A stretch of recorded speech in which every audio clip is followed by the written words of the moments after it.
So let me tell you a funny story here. This is the second time that I've recorded this, and it was 7 minutes and 41 seconds long. This is not Caroline's fault, even though she still has not learned to count backwards from 5 because she gets to 1 and doesn't say 1. We would like to all take this opportunity to thank Caitlin Martin for not making sure the audio was working. Mr. Nail Climber, Mr. Z, tried to tell you that your microphones was junk, so we might need to listen to him on that. Okay, so here, good morning, everybody. This is Mr. Tucker coming back at you on take 3 now to go over a couple of new procedures, policies, whatever you want to call it, that we're going to be implementing starting soon. Like one of them's now and the other one's going to be on Monday. So the first we're going to talk about is the parking lot. As you know, we have lots of people that drive cars. How many of y'all drive? Me. There you go. There you go. So that's 3, exactly. Lots of you drive cars in our campus, and remember, driving is a privilege. It is not a right. Every year we have people that do the right thing. They go and they buy those parking permits. Do we need to check the sound right now, or do you think we're good? They were good, okay. This year we have these nice pink passes. So those of you that keep trying to slide the green ones in, please throw them away. We don't use the same ones every year. We're not stupid, okay? So those of you that do the right thing and pay the $10 and get that, good for y'all. There are some of you that are not quite as honest and don't always do exactly what you're supposed to do. And you start driving on our campus without a parking pass. So, need to make you aware of this new fine thing we're going to start doing. So, first time you get caught without a parking permit in your car, on your car, purchased, displayed properly, etc., you just picked yourself up a $5 fine. Half the cost of a parking permit. The second time that you get caught, you're going to pick up a fine of $15. That combined with the $5 from the first one is twice as much as the parking pass cost to begin with. Okay? So let's take a little gander here and a guess what happens the third time. Anybody want to take a guess? Anybody know little Johnny? Johnny Pierce? Yes, it does. Winter chicken dinner there, Anne Marie. We're going to call Johnny Pierce. Johnny Pierce is going to come down with that big old tow truck of his, and he's going to take it back, and that's about a $289 fine. Yes, I realize I said a different number a while ago because I really don't know what it is, but I know it's over $275. Anyway, and you will have to pay that to get your car back. Additionally, if you park in the incorrect parking place, that's going to cost you $10. Now, I know Evan Irwin's probably sitting out there saying, but somebody parked in my parking place. If that happens, we need to know it. Come tell somebody. Okay, we know you still got to park somewhere, but come tell somebody. What if you do like Connor Foote did last year and park on the grass out here and run it up? Make Miss Martin mad. That's a $20 fine. Lastly, those nice little blue spaces that are out there, whatever that's got, looks like somebody sitting on the wheelchair, that's a handicap parking place. You park there. That is going to result in a ticket from the Hamburg Police Department. What does that say? Just read it out loud. Porter, that's right. It was Porterfoot. Yeah, excuse me.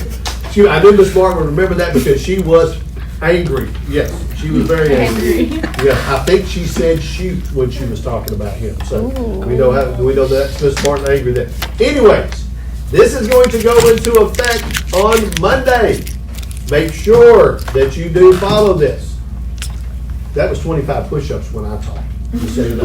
Anyway, now, you're probably sitting back saying, oh yeah, Tucker's going to do all these fines, he's going to get all this money and all that. The money is going to go into the Fun Day account that will be shared whenever we have Fun Day for different activities and such. We're also hoping that might be an incentive for people to turn other people in for not doing what they're supposed to do so we can make more fines. You know, sometimes it's okay to be a snitch if it's going to benefit lots of folks. All right, any questions on that? Any questions from the peanut gallery here? Nope. All right, so we're going to move on now to the next thing we have, RTI. We have RTI every single day, except the first week of school and then sometimes the last week of school. And every once in a while we may put it away for the day to have a little extra time. Anyway, all that being said, RTI is a great way for you to take some advantage of your education. You got a chance to get some help, you got a chance to do some extension activities, you got a chance to be responsible for stuff. And people that, what we eat? What is that? Well, what is it? Okay. Anyway, Mixed nuts. Mixed nuts. Mixed nuts, okay, awesome. But everybody that takes full advantage of it, if you're struggling in a class, you get yourself in there. If you're behind, whatever, if you need extensions, most people, when you do this, it will help you. It will result in better grades, which can result in better college scholarships. It may even get you ungrounded and get your phone back, whatever the case may be. But we do have some people that don't like to turn theirs in. They just kind of put it over to the side. Well, Mr. Hawkins and I worked together, and Mr. Hawkins was actually kind of the brain power behind this. We now have the RTI Choices Deadlines Matters that we're going to roll out starting with this week's selections, and will go into effect next week. This is going to be every 9 weeks. It will start over each 9 weeks. First time you forget to fill out your RTI, you'll get a reminder and a quick chat with an advisor, designated school personnel, just kind of a reminder on why we do this. Now, when I say filling it out, I do know, like this week, some of you may not have done your RTI, probably haven't. You probably noticed that Monday is a tough day this week. You pull it up and there's nothing there. Okay, that happens. That means as of right now, there is nothing available for you to choose. Now, on Sunday, I spend a couple of hours up here going through, trying to get everybody placed and everything, so I can create some places at that time. That's not what I'm talking about on the not choosing. Okay? That you can't help. And I can tell on there if it's full or if it's not full. So don't come in and say, there was nothing there. I'm the only one that can make them bigger after Tuesday, so I'll know if something was there or not. So that's the oops, it happens. Second time, no choice this week. If it happens again, we'll assign you a session in sessions in which try that again there.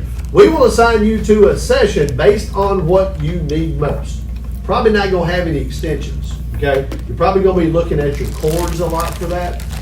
We will let your parent or guardian know, and then you will get 2 detention halls.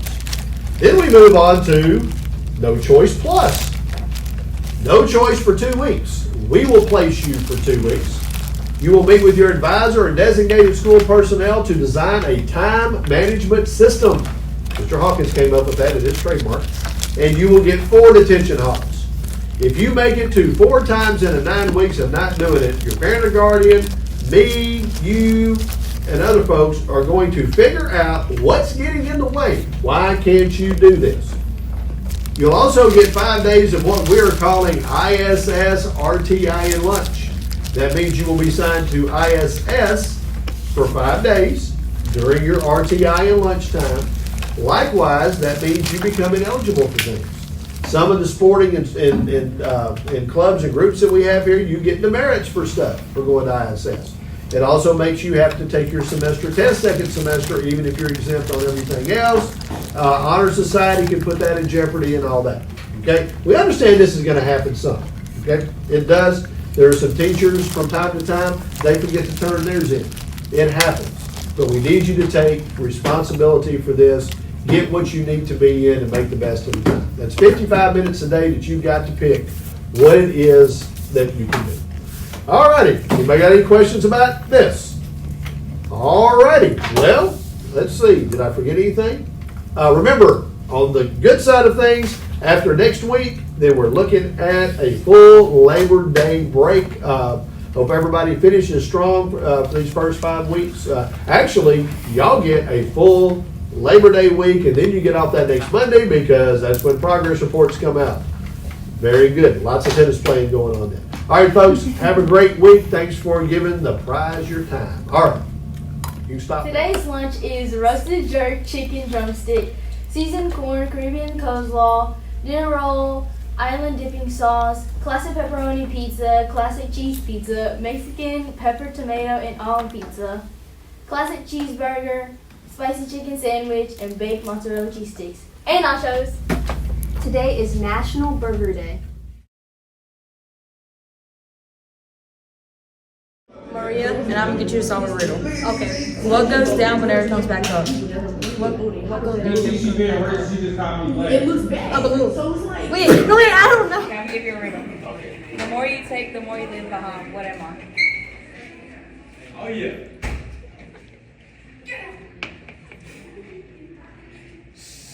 Steps. I'm Callie and I'm here with Chloe. And what goes up but never comes down? Your age. Yeah. I'm Callie and I'm here with yours.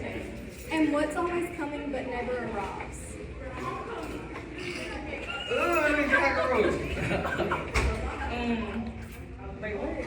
What's always coming but never arrives? Tomorrow. I'm Callie and I'm here with Miss Scales. And what has keys but no locks? What has keys but no locks? A piano. A keyboard. I'm Callie and I'm here with Mason. And what gets smaller every time it takes a bath? A bar of Okay, what has a head but no brain? Dummy.